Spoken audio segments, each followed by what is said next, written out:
Il y a eu le deuxième round et même les premiers match-up du troisième round. Donc, ce que je vous propose, c'est de faire Est puis Ouest. Et on va regarder les match-up A par A et voir un peu où en est la série. Et on va un peu voir si ce qu'on avait prédit a du sens ou non, s'il y a des surprises ou si on a un long fleuve tranquille. En sport, c'est quand même rarement comme ça que ça se passe, mais on va pas niaiser, on va directement y aller parce que je suis hyper impatient, je suis très content. Le début des playoffs en NBA me fait trop plaisir, ils sont incroyables jusqu'à présent. Donc ici, si vous vous souvenez, je vous avais dit que les Pistons allaient complètement rouler sur le Magic parce que je n'avais aucun respect pour le Magic. Bah, le Magic m'a forcé à avoir du respect parce qu'ils ont pris le Game 1 contre toute attente. J'aurais dû leur manifester un peu plus de respect parce qu'ils ont gagné un beau match en play-in et puis ils prennent le premier. Et on retombe un peu dans les travers au deuxième match où les Pistons au moins prennent un match à la maison, c'était le minimum. Ce qui m'avait inquiété, je pense que je vous l'avais dit, c'est que Kate Cunningham avait fait un énorme match et qu'il perdait quand même. Kate Cunningham a plus eu un match à son habitude, c'est-à-dire très efficace et on fait tourner la balle. Même si cette perte de balle, c'est quelque chose qu'on n'a pas fortement envie de voir, mais vous voyez, c'est vraiment la ligne de stats à la Kate Cunningham. On a 27 points, 11 assists, un steal, un bloc, 6 rebonds. On a vraiment été au four et au moulin et on a fait gagner son équipe. C'est magnifique. Bon, après, en plus, vous voyez, par contre, ça joue quand même beaucoup pas. Par contre, il y a toujours un truc qui ne me plaît pas du tout, c'est de voir Jalen Duren avec des stats pareils. Je vous assure, 11 points et 9 rebonds en 32 minutes. Je suis désolé, c'est pas satisfaisant. 4 passes D, ça, c'est chouette, mais 0 bloc, 1 steal. Je m'attends à ce qu'il pèse plus, et surtout à 40% au shot pour un poste sac, les gars. Jalen Duren, il faut qu'il fasse. Il doit faire mieux que ça. Je suis sincère avec vous, il doit faire mieux que ça. Surtout pour les rounds à venir. C'est un joueur que j'adore. Et je pense qu'il doit vraiment faire beaucoup mieux. Voilà, c'est assez simple. On a eu un peu d'aide du banc. On a Isaiah Stewart qui a fait une bonne rentrée à 100% au shot. Il y a franchement pire. Côté Orlando, ben, vous voyez, quand on marque 83 points, on a la faute dans les années 80 ou 90. Quoi. Ça, c'est parce que c'était des scores qui étaient, je vais pas dire communs, mais plus courants qu'à l'heure actuelle. À l'heure actuelle, voir 80 points, 83 points scorés, c'est assez marrant. Et pour le petit clin d'œil, pour ceux qui avaient regardé la vidéo, si c'est pas le cas, allez jeter un œil. J'ai vraiment fait de mon mieux pour que ce soit intéressant. 83 points, c'est ce que Bam Adebayo a scoré contre les Wizards en saison régulière. Donc tout seul, il a scoré autant que le Orlando Magic. Après, c'était pas les playoffs, et c'était pas les Pistons. Mais c'est assez marrant de se dire que Bam Adebayo tout seul cette saison a scoré autant que le Orlando Magic sur ce match. Euh, Desmond Bain, je pense qu'il devrait faire un peu moins de trash talk et un peu plus de jeu parce que pour le moment sa série est vraiment pas excellente et ses pourcentages au shot sont. C'est pas ce à quoi on s'attendait. On fait 2 sur 7 à 3 points et on fait 0 sur 4 à 2 points. Ouais, je pense qu'on peut s'attendre à autre chose. Pareil, pas très efficace au niveau banquero, pas très efficace. C'est vraiment un match sans. Je pense que la défense des Pistons a été trop bonne pour le côté offensif de Magic. Et on retombe un peu dans les travers. C'est souvent ce qu'on leur reproche. Vous vous rappelez que j'en ai parlé avec Nick Amura, qui est un fan, lui, des Magics. Du Magic, pardon. Et il me disait que lui, il n'aimait pas du tout le système du coach et que limite c'était une malédiction qu'il se soit qualifié parce que le coach est toujours en place et que lui aurait souhaité qu'il s'en aille parce que le message n'a pas l'air de vraiment passer parce qu'il y a vraiment un talent fort. Regardez le stack de base, les gars. Banquero, Wagner, Carter Jr., Bain, Suggs. Et on a Moritz Wagner sur le banc quand même. On a Goga Bitadze sur le banc. On a Anthony Black qui est capable de faire de très bonnes choses. Donc je dis pas qu'on a une équipe qui joue le titre. C'est pas ce que je vous dis, mais on a une équipe qui doit jouer mieux que ce qu'elle joue là. Ce n'est que mon humble opinion, mais.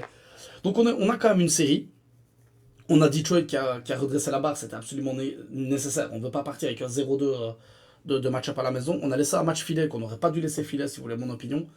Et on va voir s'ils sont capables d'aller récupérer l'avantage du terrain en prenant un match lors des 2 prochains matchs à Orlando. Et si vous voulez mon opinion, oui, ils vont récupérer un match là-bas. Et quelque chose me dit, si je devais pronostiquer maintenant, je dirais un petit 4-2. Je pense qu'Orlando va encore prendre un match à domicile et puis je pense que vraiment Detroit peut appuyer sur l'accélérateur et les sortir. Avec Kate Cunningham qui va être meilleur de match en match. En espérant que Jalen Duren sorte un gros match. Je m'attends à un ou deux gros matchs de Jalen Duren. Il en a fait énormément en saison régulière. Il doit nous montrer qu'en playoff aussi il peut le faire. Et je suis convaincu que c'est le cas. Donc ici, si vous vous souvenez, je ne sais pas pourquoi ESPN ne veut pas me charger la page comme je l'aurais souhaité, mais c'est pas très grave parce que je vous avais dit avant que les playoffs commencent que c'est le match-up qui m'intéressait le plus au niveau global. Je pense que j'ai un peu sous-estimé Minnesota parce que je pense que Minnesota-Denver est plus intéressant.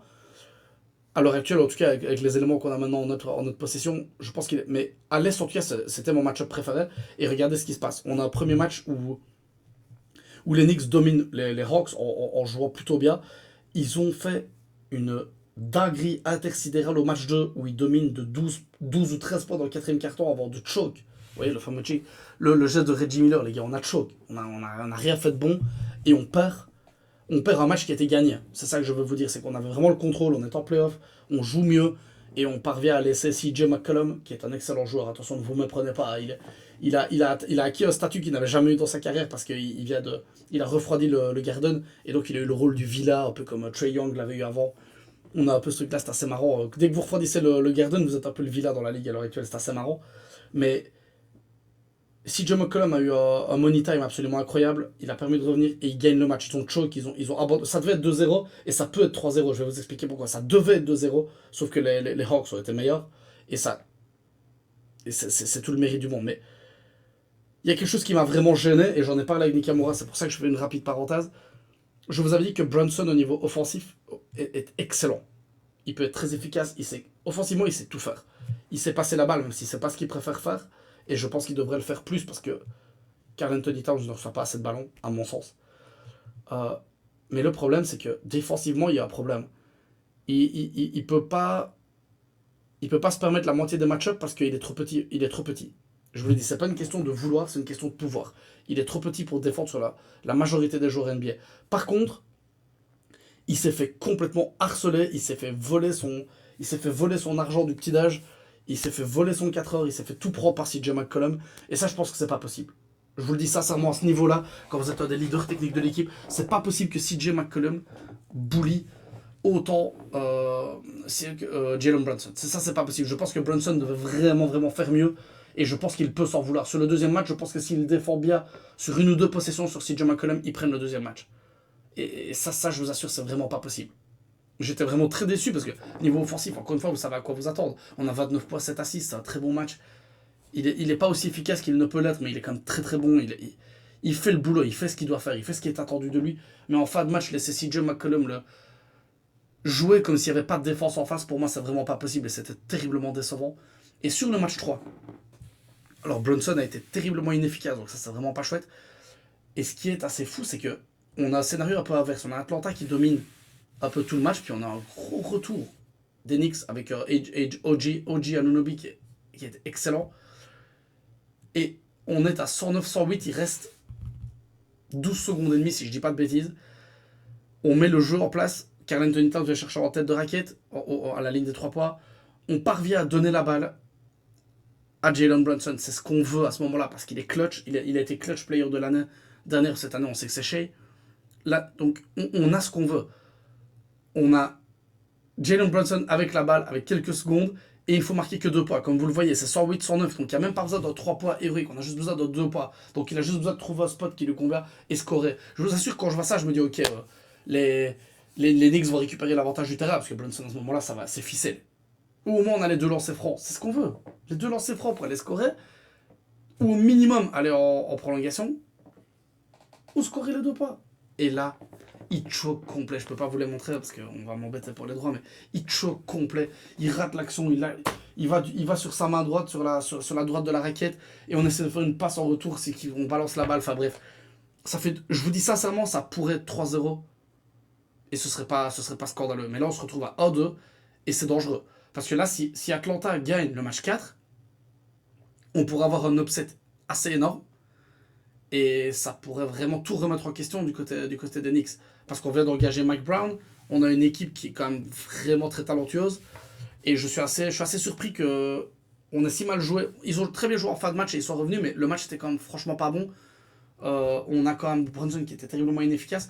On a Karl Anthony Towns qui, à mon sens, ne touche pas assez la balle parce que je vous l'expliquais, on en parlait avec Nikamura. Personne ne peut défendre sur Karl Anthony Towns. Karl Anthony Towns devrait marcher dans la raquette des Hawks et les mettre en foul trouble, c'est-à-dire qu'il devrait créer pas mal de fautes parce qu'en plus il est très bon au lancer franc. Il devrait créer des fautes, mettre des joueurs dans l'embarras, changer les line-up, pourrir des match-up et scorer comme il le veut. Et c'est pas le cas. Et je suis terriblement déçu. Il y a une partie qui est due au fait que Karl Anthony Towns ne joue pas assez dans la raquette. Il aime le côté un peu shooter où il recule les shots. Je pense qu'il devrait les bully dans la raquette. Je pense que Mike Brown devrait lui dire à un moment, maintenant c'est stop. Tu vas dans la raquette, tu les bullies, personne ne peut défendre sur toi. C'est simple. Je pense sincèrement que ça. Après, Qui suis-je pour dire ça? Je vous donne, encore une fois, je vous donne mon opinion. J'ai pas le quart de la moitié du dixième des connaissances basket de Mike Brown. Mais c'est vrai que je suis assez étonné de voir que Towns ne touche pas du tout assez la balle au niveau offensif. Il devrait à un moment requérir la balle. C'est un des joueurs franchise aussi. Ils ont quand même donné beaucoup pour le faire venir de Minnesota. Il a le talent. Et surtout, il représente un mismatch permanent. Il doit avoir la balle, il doit avoir plus de touches offensives. Et je pense qu'il peut poser énormément de problèmes aux Hawks. Mais faites attention aussi, si les Hawks prennent le Game 4, ça pourrait vraiment être un terrible upset. Donc il y a énormément de pression sur les Knicks. Donc le Game 4 sera très, très intéressant. Alors ici, c'est grosse surprise. Parce que je pense, si vous m'avez écouté ou vous m'écoutez ultérieurement, pardon, merci beaucoup encore une fois. Mais je m'attendais à un sweep. Je m'attendais à un 4-0, tranquille, au revoir. Et là, je sais pas ce que les Celtics... Enfin si, je sais très bien ce que les Celtics ont fait. Ils ont fait ce qu'ils font de moins bien. Regardez le pourcentage au shot à 3 points. Alors, je sais que c'est cool, là, les analytiques, c'est cool, là, les statistiques, c'est cool. Ouh là là, 3 points, c'est mieux que 2. 2 sur 8, 2 sur 8, 2 sur 10, 5 sur 12. Bon, ça, par contre, Jalen Brown, j'ai rien à dire. 5 sur 12, c'est excellent. Mais 11 sur 24 au shot au total, donc c'est pas non plus... C'est pas incroyable par rapport au joueur qu'il est. Mais 1 sur 4, 0 sur 4, 0 sur... Donc, on arrive à du 13 sur 50, 26%. Ça, c'est une catastrophe hein, pour une équipe NBA, surtout les Celtics qui sont quand même plutôt bons à 3 points. Bah, c'est une catastrophe et ça vous fait perdre le match. C'est simple. Vous perdez le match contre une équipe qui n'est pas dans la même ligue que vous, littéralement. Sans Joel Embiid, ils ne sont pas dans la même ligue. Le seul point où je me dois d'être très content, c'est que 30 rebonds, 10 points pour VJ Edgecombe en tant que rookie, ça me fait très plaisir. À 12 sur 20 au shot, hier. Et à 6 sur 10 au 3 points, il a fait un match de All-Star en étant rookie. C'est magnifique, ça fait super plaisir. On peut toujours compter sur Tyrese Maxey, même s'il a été terriblement inefficace. Ça fait comme 5 sur 12 à 3. Donc, avec 9 assists pour une paire de balles, le backcourt a gagné le match. On a Kelly Oubre qui aura toujours de bons services. Et Paul George qui a quand même des bonnes jambes malgré sa suspension et le fait qu'il n'était pas mal inactif. C'est pas mal du tout, honnêtement. Je pense qu'il n'avait aucun business à gagner ce match. Mais du coup, maintenant, Boston a laissé un match à la maison et c'est vraiment pas intelligent. Tout ça parce on veut jack up 53 points et qu'on en marque 13. Voilà. C'est ce qui arrive. On a un peu froid à 3 points et on perd le match parce que on donne la pression de ne pas avoir de plan B. C'est un peu décevant d'une équipe aussi talentueuse et d'un roster aussi deep que celui-là. Je trouve que c'est un peu facile de tout résumer aux 3 points. Ils ont été punis, littéralement, par une équipe qui, à mon sens, n'a aucun business. Ça devrait être, à mon sens, je vous le dis sincèrement, ça devrait être un 4-0 tout fait. On se lave les mains et on va au tour suivant et on repose les joueurs. Mais ce sera pas le cas et s'ils continuent à jouer comme ça, avec un backcourt en pleine confiance, on peut encore lâcher du match. Et je pense pas que ce soit une bonne nouvelle pour les Celtics. Alors ici, on a déjà eu le 3e match dans cette série. Et c'est assez intéressant parce qu'on a eu enfin un réveil des Raptors. Parce qu'on a eu 2 matchs assez tranquilles et bien maîtrisés côté Cleveland à domicile. Ils ont assumé leur statut de favori dans la série. Ils prennent les 2 matchs à la maison en jouant un bon basket, en ayant un backcourt, Donovan Mitchell, James Harden, excellent. On a Owen Mobley et Jared Allen à l'intérieur qui ont fait beaucoup de dégâts. Et on avait surtout les deux gros joueurs, on va dire les 2 joueurs franchises côté Raptors qui n'avaient pas encore joué à leur niveau. Alors ça s'est arrêté cette nuit pour notre bon Scotty Barnes. Hein. 35 minutes, 33 points, 11 sur 17. Avec 11 passes décisives pour une paire de balles. Ça, c'est un match de All-Star. Et c'est un All-Star. Scotty Barnes, les gars, gros niveau. Et on a RJ Barrett qui est sorti qui était dans le Money Time, il a été absolument étincelant. Si vous ne l'avez pas vu, je vous conseille d'aller voir même les highlights. Une petite vidéo de 10 minutes. C'est vrai que RJ Barrett s'est absolument réveillé. Il a eu un match. C'est un match référence en playoff pour lui. Hein. Je pense pas qu'il ait déjà connu un match pareil en playoff. 6 sur 8 à 3 points, 12 sur 19. Enfin, excellent, vraiment. Sincèrement excellent. 5 rebonds, 5 assists, vraiment un super match. C'est lui qui les remet un peu dans le bas parce que Cleveland était quand même assez devant. Par contre, j'en reste à mon énigme. Comment m'expliquez-vous qu'un joueur aussi talentueux que Brandon Ingram ne prenne que 9 shots en 29 minutes? Il a eu des problèmes de faute, je sais. Je vais regarder. Les fautes, il a été en problème de faute, donc il n'a pas pu jouer autant qu'il ne l'aurait souhaité. Mais bon, il a 4 fautes en fin de match, donc il aurait pu encore jouer 5-6 minutes et prendre quelques shots. Mon Dieu, 5 sur 9 en plus. 1 sur 2, 5 sur 9. Il est efficace dans ses prises de shots. C'est pas comme s'il était en panne et qu'il nous lâchait des 3 sur 20. Non. Je ne comprends pas pourquoi Brandon Ingram donne l'impression de ne pas trouver sa place dans le système offensif des Raptors en playoff. Je suis assez frustré, assez surpris, assez frustré. Parce que c'est un joueur que j'adore, il a été drafté par l'équipe que j'adore, par les Lakers. Je l'ai adoré, j'ai eu le cœur brisé lorsqu'ils l'ont trade away pour Anthony Davis. Mais je ne comprends pas. En tout cas, c'est sympa, ça rend la série intéressante. Si Toronto prend le match 4, on va vraiment avoir une série plus intéressante que ce que je le pensais. Parce que c'est vrai que je pensais que les Cavaliers allaient gagner assez facilement. Mais je vous avais dit attention quand même à Brandon Ingram et Scottie Barnes. Mais pour le moment, RJ Barrett prend le rôle de Brandon Ingram. Donc on va voir s'il gagne le Game 4 à la maison, on pourra avoir au moins une série. Ça va être au moins intéressant. Et, euh, et je me réjouis de ça, parce que c'est le basket que je veux voir. Voir des 4-0, c'est intéressant quand c'est l'équipe que vous adorez, parce que vous êtes un fan, mais quand vous êtes un fan, juste quand vous regardez de manière neutre et objective, ce que j'essaie de faire, on veut voir des matchs. Je veux voir du match à haute intensité, je veux voir des exploits individuels, je veux voir des exploits de groupe, c'est tout ce que je veux voir. Donc moi, je me réjouis de ça. Donc, très belle prestation des Raptors, et ben, rien de spécial pour les Cavaliers. Perdre un match à l'extérieur, c'est pas grave, mais c'est vrai que leur scénario de rêve serait de prendre le Game 4 et le Game 5 et de finir la série. Honnêtement, c'est le scénario auquel je m'attendais avant le début de la série, mais attention à Toronto, ils ont montré de très belles choses cette nuit.